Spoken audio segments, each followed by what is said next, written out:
नमस्कार, times of Swaraj में आप सबों का स्वागत है और मैं हूं संतोष सिंह। और अब टाइम्स ऑफ स्वराज में हम बात कर रहे हैं बिहार के 5 लोकसभा क्षेत्र का वोटिंग खत्म हो चुका है। उम्मीदवारों का भविष्य ईवीएम में कैद हो गया है। अटकलों का बाजार स्वाभाविक तौर पर गर्म होनी ही थी, लेकिन सबसे बड़ी बात यह है कि मोदी के हुंकार के बावजूद भी बिहार की जनता ने उन्हें इस बार भी निराश किया है। लगभग 5% वोट 2019 की तुलना में कम पड़े हैं।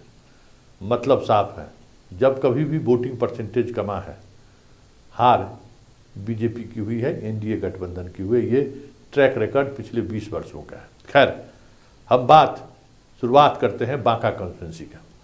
जो बांका कॉन्स्टिट्यूंसी से जो खबरें आ रही है, इस बार गिरधारी यादव को पिछले बार की तुलना में मुसलमान और यादव का जो वोट मिला था, इस बार कहने को कुछ हजार वोट मिल गया होगा तो बड़ी बात है।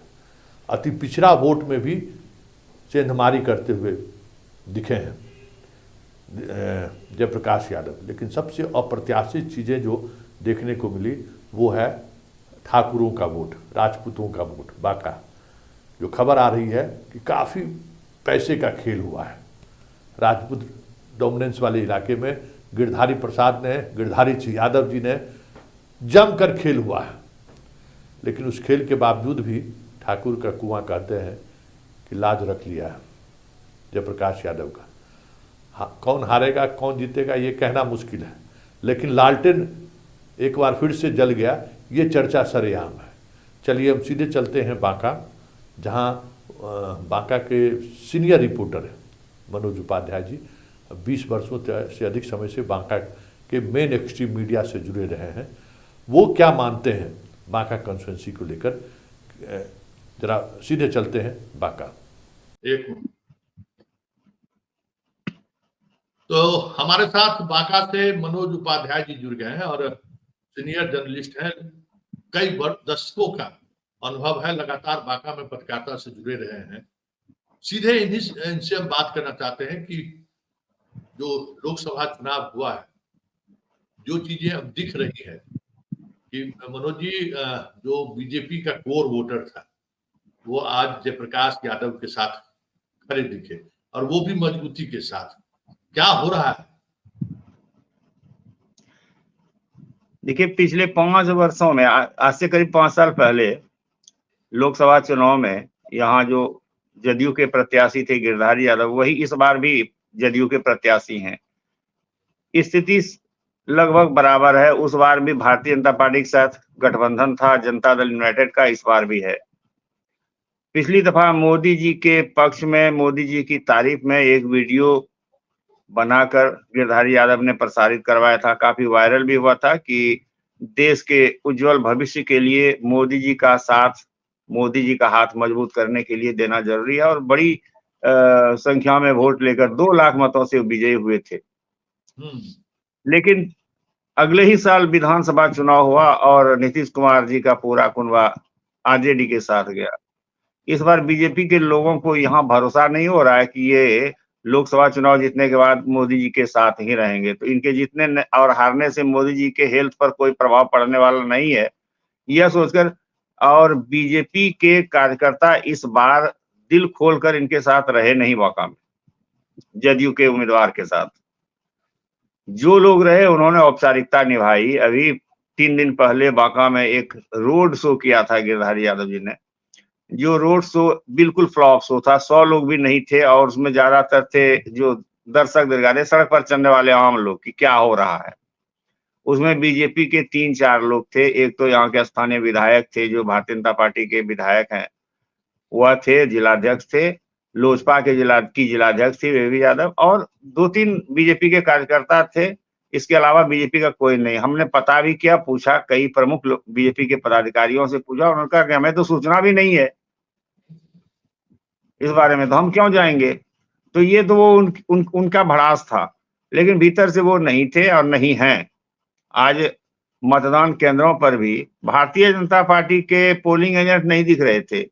जदयू ने अपने स्तर से, गिरधारी यादव ने अपने स्तर से, और इन्होंने भी अपने कार्यकर्ताओं में बहुत उलटफेर किया। जो लोग पहले इनके साथ थे समर्पित रूप से, उनको इन्होंने दरकिनार किया, जिसकी वजह से लोग इनके साथ नहीं, इन्होंने नए लोगों को लाया और नए लोग फेल्योर साबित हुए। भारतीय जनता पार्टी का इस बार वो संरक्षण और समर्थन नहीं है जो पिछली दफा था। अच्छा, एक मनोज जी, एक और बात सामने आ रही है कि बांका में पिछली बार पूतल देवी खड़ी थी और हाँ, कहीं कहीं मोदी लहर में वो स्वाभाविक तौर पर जिस वोट की वजह से वो चुनाव मैदान में उतरी, वो वोट भी उनको नहीं मिला था। लेकिन इस बार जो तत्कुट्टी का जो राजपूत का सबसे डोमिनेंस वाला इलाका है, वहां सुन रहे हैं कि वहां बैठक करके बजाबते जयप्रकाश यादव को समर्थन की घोषणा किया गया था उनकी तरफ से। हाँ और बिल्कुल। वहां से देखिए, इस बार एक पृष्ठभूमि तैयार हुई कि एक निर्दलीय तौर पर एक प्रत्याशी सामने आए करीब साल भर पहले, जवाहर झा।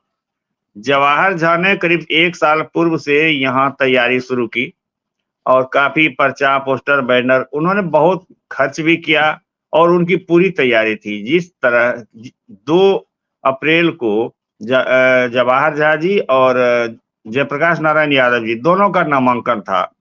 नामांकन में जो उपस्थित लोग थे समर्थक, उसमें जयप्रकाश यादव से ज्यादा भारी पड़ गए जवाहर झा। तो लोगों ने उनकी तैयारी को मजबूत तैयारी मान रखा था और अगड़ी जाति के जो वोटर थे उनके साथ दिल खोल करके हो रहे थे।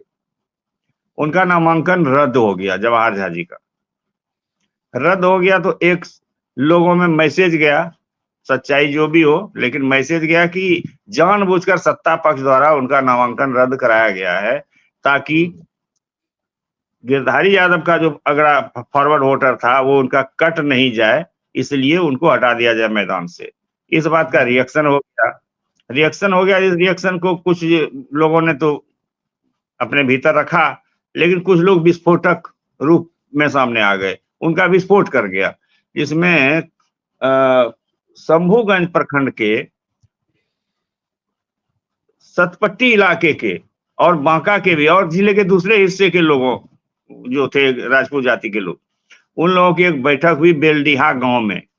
बेलडीहा पड़ता है बेलहर प्रखंड में और बहुत मजबूत बस्ती है, बड़ी बस्ती है बाबू साहब लोगों की। वहां बैठक हुई और बैठक में तमाम प्रबुद्ध लोग, उनके जो थे ताकतवर लोग, प्रभावशाली लोग, वो बैठक में उपस्थित थे और उन्होंने सर्वसम्मति से ये निर्णय पास किया कि इस बार किसी भी हालत में गिरधारी यादव का सपोर्ट नहीं होगा। जयप्रकाश यादव के लालटेन छाप में इस बार हम लोग एकजुट होकर मतदान करेंगे। और आज मतदान का दिन है, इस बात की रिपोर्ट आ भी रही है उन क्षेत्रों से और उन लोगों के लिए जो उन लोगों ने निर्णय लिया था, तो बिल्कुल बेवजह नहीं, वो निर्णय पर अमल भी कर रहे हैं। क्या आपको लगता है कि जो कोर वोटर, बीजेपी का कोर वोटर है, जो खबर आ रही है कि जो पिछली बार यादव और मुसलमान में भी डिवीजन हुआ था, वो डिवीजन नहीं के बराबर हुआ है, पूरी तौर पर इंटैक्ट जयप्रकाश यादव के साथ है। राजपूत का एक बड़ा वर्ग जयप्रकाश यादव के साथ वोट कर रहा है। जो समीकरण, जिस समीकरण से गिरधारी पिछली बार चुनाव जीते थे, इस बार क्या लगता है कि आपको आसपास भी रहेंगे? जो जितनी वोटें उनको पिछली बार मिली थी, इस बार पर वोटिंग परसेंटेज भी उस तरीके से नहीं दिख रहा है। नहीं, इस बार देखिए, जैसे जदयू आरजेडी का जो कोर वोटर है, यादव और मुसलमान, वो तो बिल्कुल इंटैक्ट है इस बार, वो तो इधर उधर जाने वाला नहीं है। पिछली दफा गिरधारी यादव ने मुसलमानों और यादवों का भी बड़ा वोट परसेंट अपने पक्ष में ले लिया था। इस बार वो स्थिति नहीं है। इस बार यादवों ने तेजस्वी की प्रतिष्ठा को अपनी प्रतिष्ठा बनाई और मुसलमानों ने मोदी के जो है उन लोगों का आइडियोलॉजी, उसका विरोध करते हुए, तो ये आरजेडी के पक्ष में हुए। दूसरी बात की, जो गिरधारी यादव को वोट मिला था पिछली दफा, वो वोट भी उनका टूटा है। जैसे पिछली दफा उन्होंने यादवों का ले लिया था, मुसलमानों का ले लिया था, फॉरवर्ड वोट ज्यादातर उनको चला गया था। ज्यादातर क्या कहते हैं कि मतलब जो पारिवारिक टाइप के लोग थे वही गए थे आरजेडी की तरफ। और पुतुल देवी को 1 लाख लगभग वोट मिला था। लेकिन वो पिछली दफा तो गिरधारी यादव को उतना वोट मिला था कि पुतुल देवी का वोट भी जयप्रकाश यादव जी में मिला दिया जाता, फिर भी गिरधारी यादव जी जीत रहे थे। लेकिन इस बार वो उलट स्थिति है। इस बार जदयू और एनडीए का वोटर सुस्त है यहाँ और आरजेडी का वोटर एग्रेसिव है। आज मोदी जी आए, मुंगेर में भी आए, अररिया में भी आए और पूरा आह्वान किए कि थाली बजाते हुए आप लोग बूथ पर पहुंचिए, राष्ट्र को मजबूत कीजिए, उसका कोई असर नहीं दिखा? मुंगेर देखिए हमारे जिले से सटा हुआ, हमारे क्षेत्र से सटा हुआ क्षेत्र है मुंगेर, एकदम सीमावर्ती क्षेत्र है। बांका संसदीय क्षेत्र में सुल्तानगंज, भागलपुर का सुल्तानगंज विधानसभा बांका में आता है। बाकी बांका जिले का 5 विधानसभा क्षेत्र, इन 6 विधानसभा क्षेत्रों में कोई भी एनडीए की ओर से, और ये तो क्षेत्रीय पार्टी है राष्ट्रीय जनता दल, लेकिन कांग्रेस का सपोर्ट है, तो कांग्रेस के और बीजेपी के कोई राष्ट्रीय नेता नहीं आए। एक नेता आए जिनको कोई राष्ट्रीय नेता मानने के लिए तैयार नहीं है, वो राजनाथ सिंह शंभूगंज इलाके में, जहां की उनको कोई तरजीह तवज्जो नहीं मिली। उस क्षेत्र में राजपूतों का बाहुल्य है, लेकिन राजपूतों ने पहले निर्णय ले लिया था, इसलिए उनका बेकार चला गया वहां का दौरा, लेकिन कोई नहीं। और पहली दफा ऐसा हुआ कि जिला मुख्यालय बांका में एक भी किसी भी राजनीतिक दल के किसी नेता की कोई सभा नहीं हुई। यहाँ के लोगों ने मन बना लिया था, यहाँ के लोगों का आम जो वर्जन था कि भाई वर्तमान सांसद से मुक्ति चाहिए कुछ दिनों के लिए हम लोगों को। इसके चलते वह वीडियो भी वायरल हो रहा था जो उन्होंने संसद में भाषण दिया था, कहा कि हम कुछ जानते नहीं है, हमको प्रश्न करने नहीं आता है, बूढ़ा कौवा पोस्ट थोड़े मानता है, मेरे भी संसद का जो हमारा वेबसाइट है उसका पासवर्ड हमारे बॉडीगार्ड के पास रहता है, हमारे पीए के पास रहता है, हमारे कार्यकर्ता के पास रहता है। ये संदर्भ था महुआ मोइत्रा वाला मामला को लेकर के। तो उसमें कि हमको कुछ आता नहीं है, हम कोई प्रश्न नहीं करते हैं, हम डरते हैं प्रश्न करने से।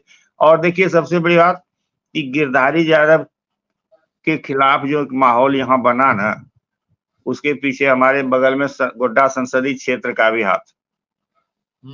एक इतनी बड़ी लकीर गोड्डा संसदीय क्षेत्र में खींची गई है, हवाई अड्डा गोड्डा संसदीय क्षेत्र में, एम्स गोड्डा संसदीय क्षेत्र में, 1 लाख करोड़ का काम वहां चल रहा है छोटा बड़ा गोड्डा संसदीय क्षेत्र में।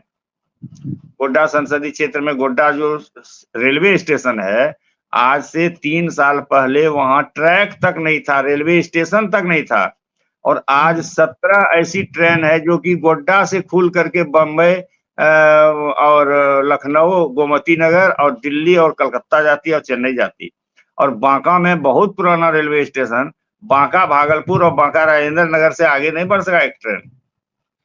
बांका के लक्ष्मीपुर चांदन डैम का 2 नहर है जो बांका के धरती के सिंचाई के लिए था, उससे हमारे यहाँ सिंचाई तो हो नहीं रही है, लेकिन गोड्डा के सांसद ने यहाँ से एक नहर लेकर के गोड्डा पहुंचा दिया और वहां पटवन हो रहा है।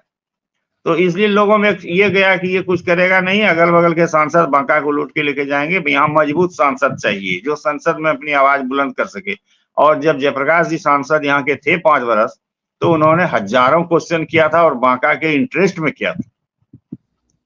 बांका में उस समय रोड और पुल पुलिया काफी बनवाया था उन्होंने, उसका लाभ उनको मिल रहा है। ठीक है सर, चलिए सर, थैंक यू। ठीक है, थैंक यू वेरी मच।